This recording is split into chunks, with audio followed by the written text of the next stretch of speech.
Benchmark, the voice of business. Presented by LMD.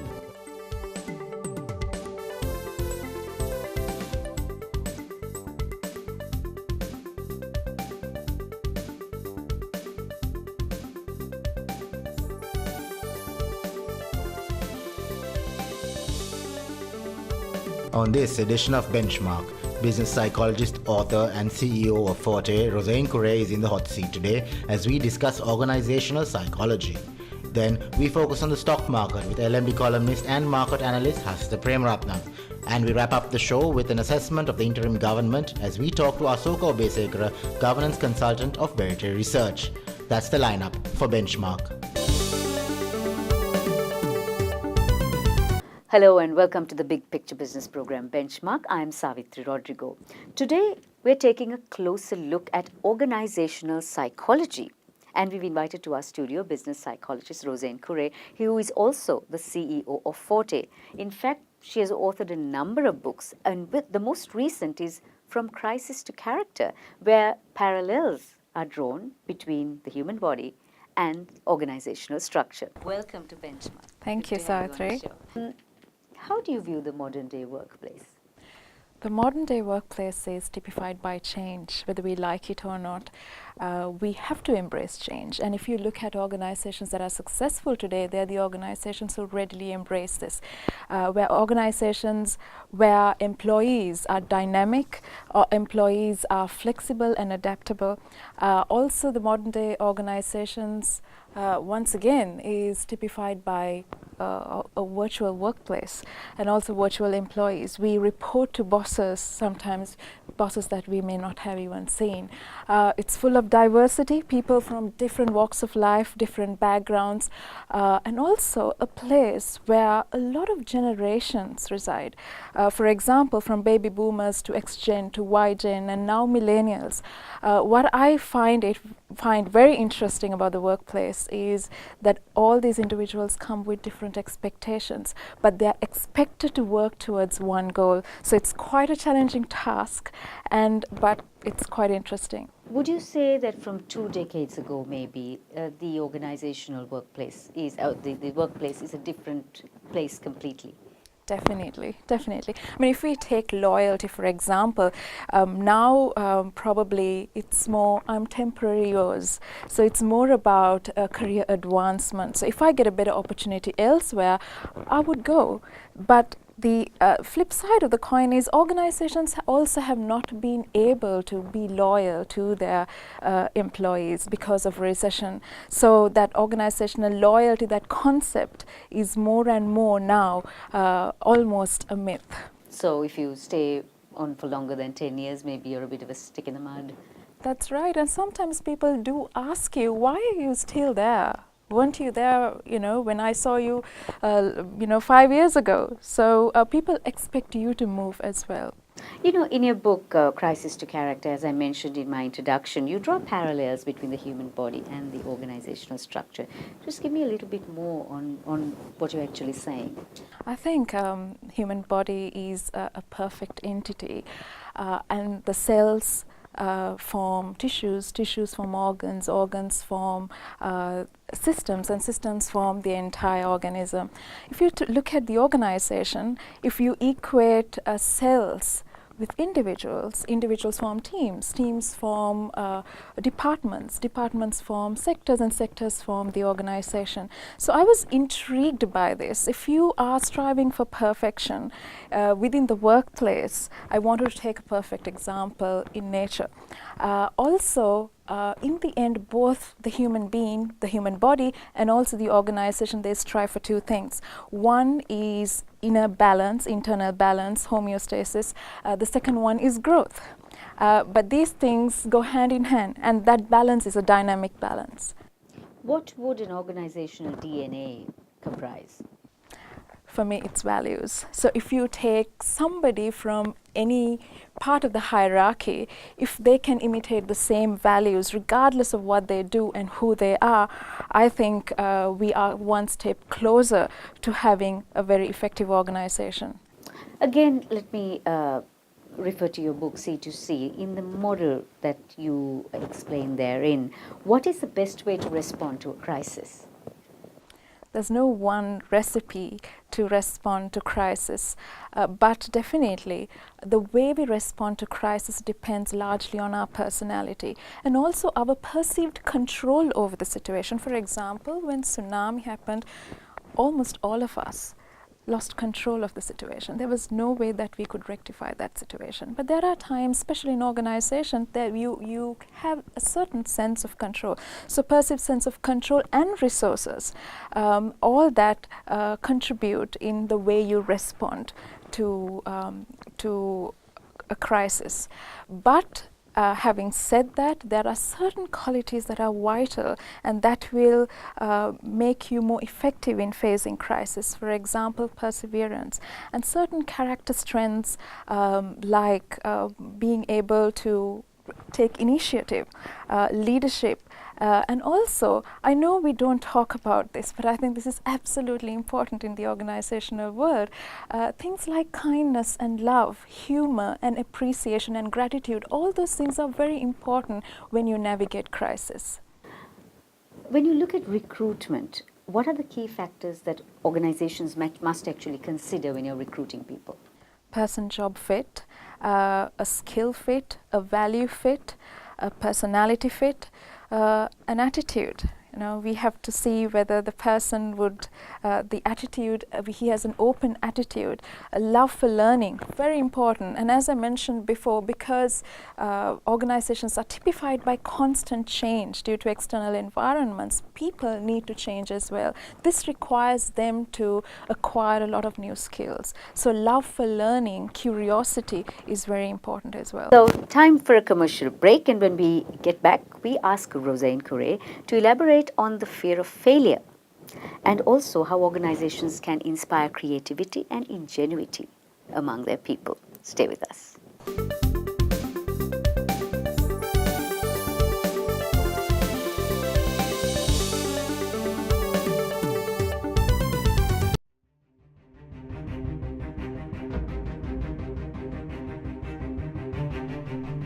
When we entered the industry in 1995, a new star was born as a fully owned subsidiary of People's Bank.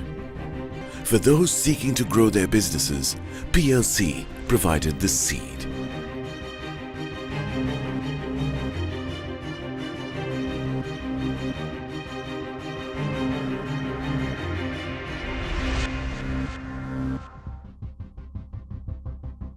We are not only Sri Lanka's #1 leasing company, but also the largest non-banking financial institution. Welcome to a new dawn for the nation. Introducing People's Leasing and Finance, PLC.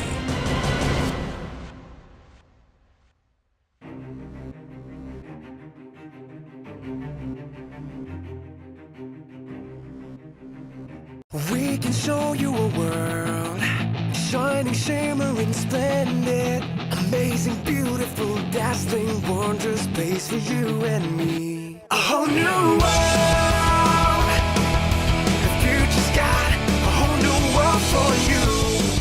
The most advanced technology now on multiple smart devices for total convenience. Welcome to H&B New World Banking.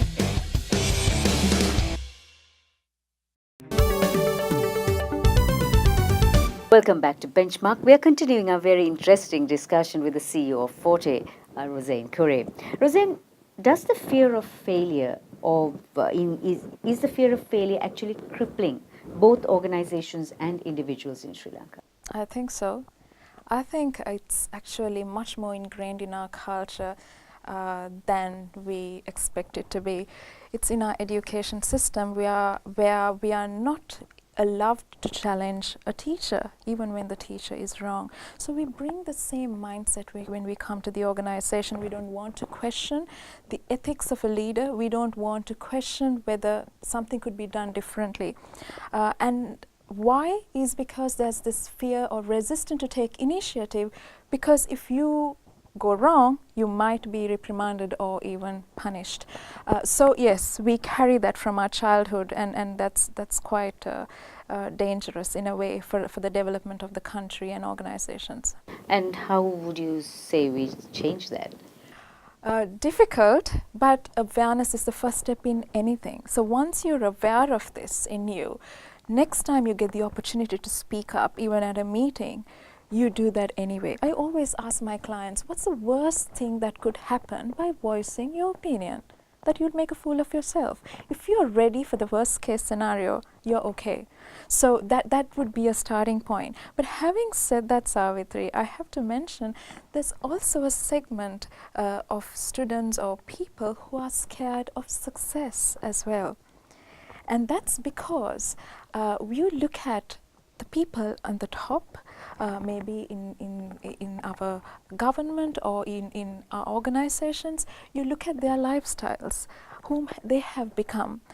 And then you evaluate yourself and you ask yourself, do I want to become them? Because they are under the impression, I would say we are sometimes under the impression that power can change people. Power can change people unless you're very aware of the situation.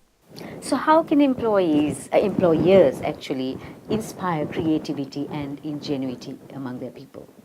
I think creativity is a way of living. It's always looking at the same situation in different angles, asking difficult questions about a problem, a crisis, an issue.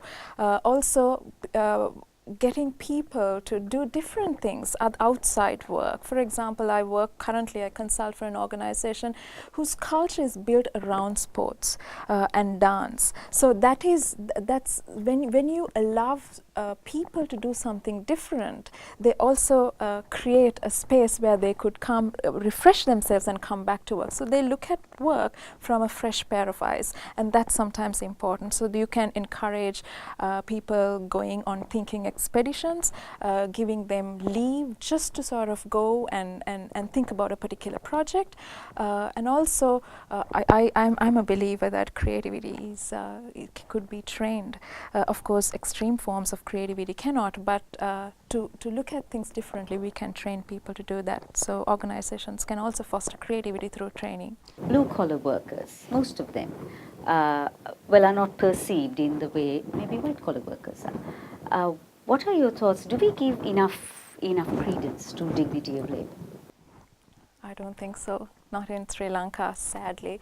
And why this segregation, why this disparity, is because we feel that white-collar workers have to use their intellectual capabilities, versus a blue-collar worker it's just manual work. So manual work is not considered to be more dignified, whereas intellectual work is.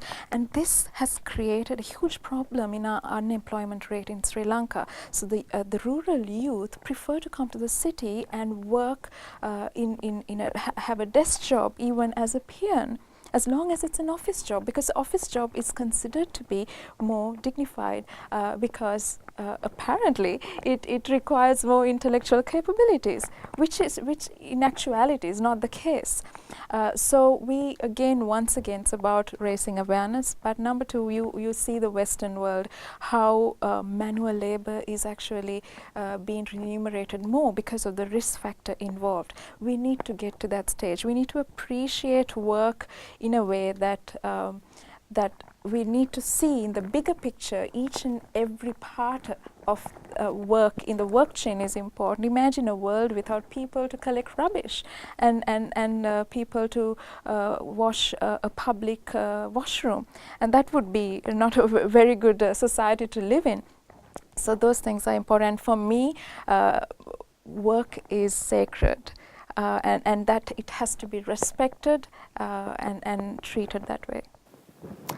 Just as a final question, what is your vision for a transformed company, and how does that permeate to the nation as a whole?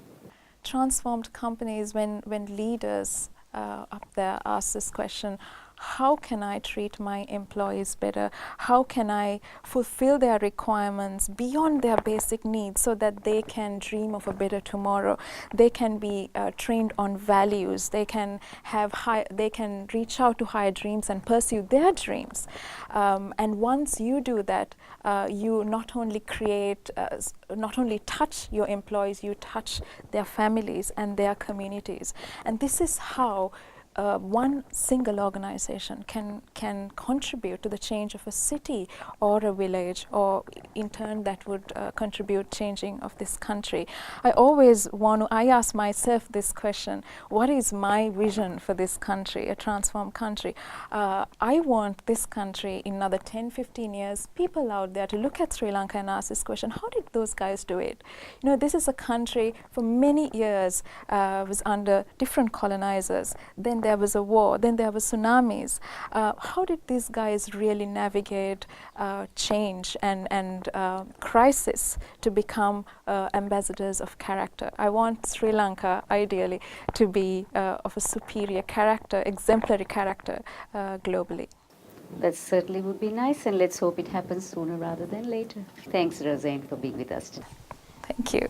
Organizational psychology was the focus of our discussion with the CEO of Forte, Roseanne Curray. Giving you more insights on the economy and other germane topics of discussion is Anushan Selvaraja on the other side.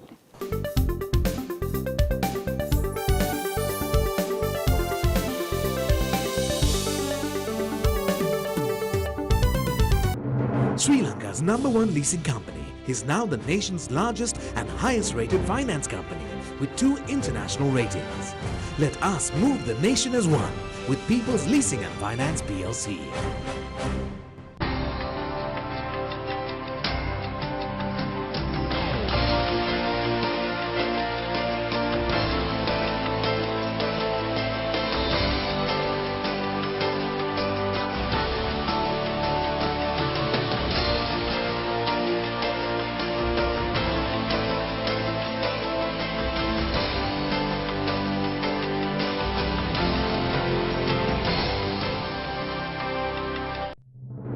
Sri Lanka's #1 leasing company is now the nation's largest and highest rated finance company with 2 international ratings. Let us move the nation as one with People's Leasing and Finance PLC. We can show you a world, shining, shimmering, splendid, amazing, beautiful, dazzling, wondrous space for you and me. A whole new world, the future's got a whole new world for you. The most advanced technology now on multiple smart devices for total convenience. Welcome to H&B New World Banking.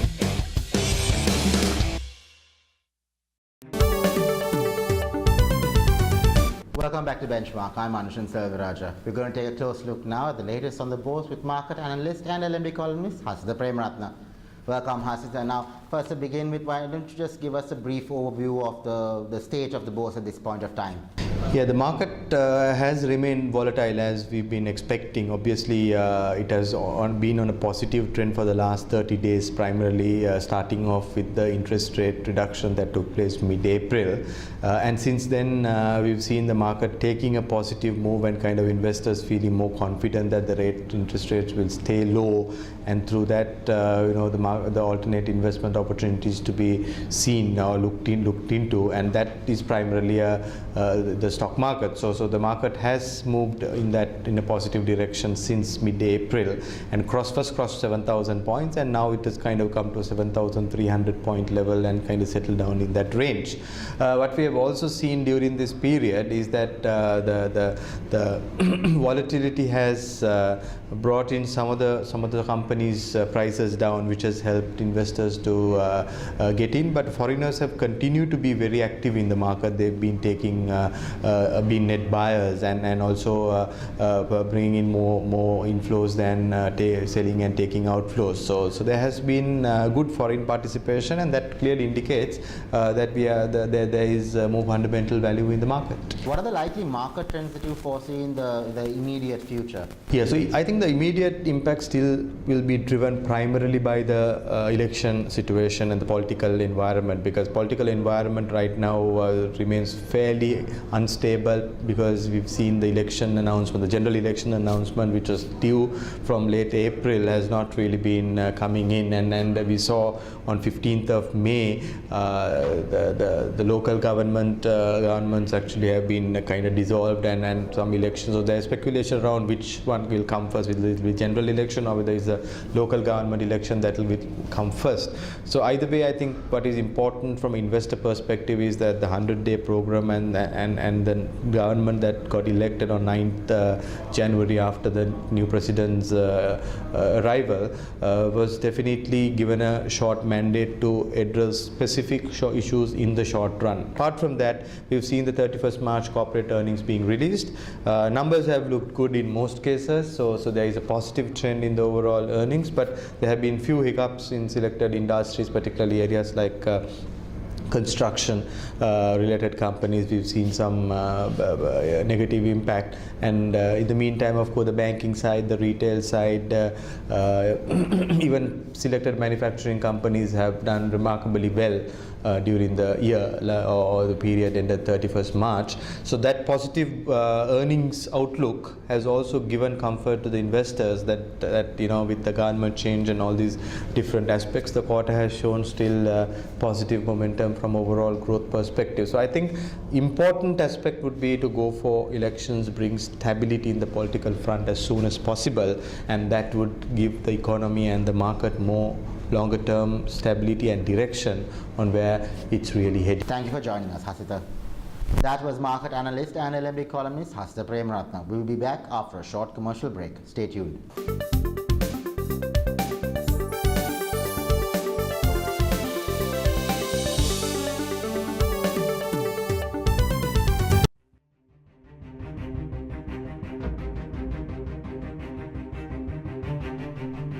When we entered the industry in 1995, a new star was born as a fully owned subsidiary of People's Bank. For those seeking to grow their businesses, PLC provided the seed.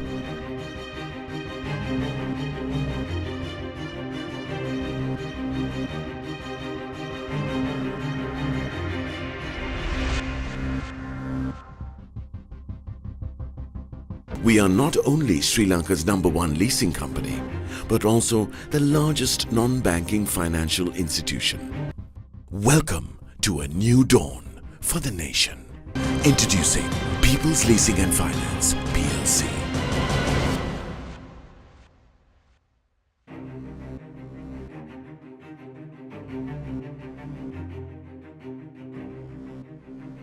We can show you a world, shining, shimmering, splendid, amazing, beautiful, dazzling, wondrous space for you and me. A whole new world,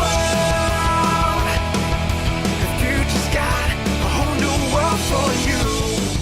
The most advanced technology now on multiple smart devices for total convenience.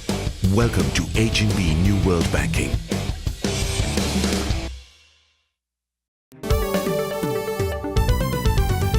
Welcome back to Benchmark. I'm Anushan Selvaraja. We're going to take a look now at the new government's performance, and joining me from Verity Research is governance consultant Asoka Besekara. Welcome to Benchmark, Asoka. Now, first, to start off with, have the promises of the 100-day program been delivered upon? Well, the 100-day program can be viewed in a few different ways. So we have the 100-day calendar pledges, as we've seen. We also have 100 smaller promises which have also been given. And thirdly, we have the pledge to women. Now, when we look at the small pledges, those small pledges can, I call them small pledges, they're not necessarily small. They can range from giving free Wi-Fi to large increments in salary, or guaranteeing state sector banks offering certain rates of interest. Now, according to the government's own workings on those, they say that they have implemented 44 of the 100 pledges in that working program. Now, what we've done at Mantri.lk is we have been looking at what the actual calendar pledges mean and the weight of those calendar pledges. Now, as many of us would realize, some of the pledges focus on parochial things like looking at whether the Independence Day was celebrated. But other things are actually very, very sort of far-reaching, like passing the Right to Information Bill.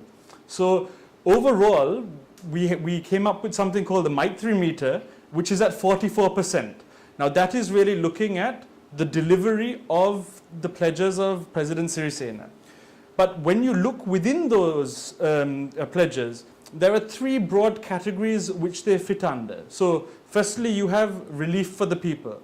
Now, under the relief for the people with the salary increases and the like, the mini budget, those things have been delivered, and those were done quite early on. With the elections and the reformation of the presidency, as we all know, the 19th Amendment has been passed. Obviously, there's been a great deal of fanfare as to the passing of the 19th Amendment, the actual contents of it. There has been quite a large compromise, and the 20th Amendment is probably something we'll touch on. But the other thing, which is slightly concerning, is really about institutional reform. Now, one thing that I have a particular interest in is the reformation of parliamentary practices. And one of the first pledges was about amending the standing orders of Parliament. Now, that hasn't been delivered. In terms of the 20th Amendment to the Constitution, what exactly does it bring to the table? Is it an important piece of legislation in your view? Well, the 20th Amendment clearly hasn't had the same public buy-in as the 19th Amendment. The 19th Amendment and what it was supposed to espouse really drove the entire presidential election campaign up to January. Civil society was very involved. The media was very involved. The 20th Amendment just does not resonate in that same way. Now, there are two ways of looking at this process of electoral reform, which is what the 20th Amendment relates to.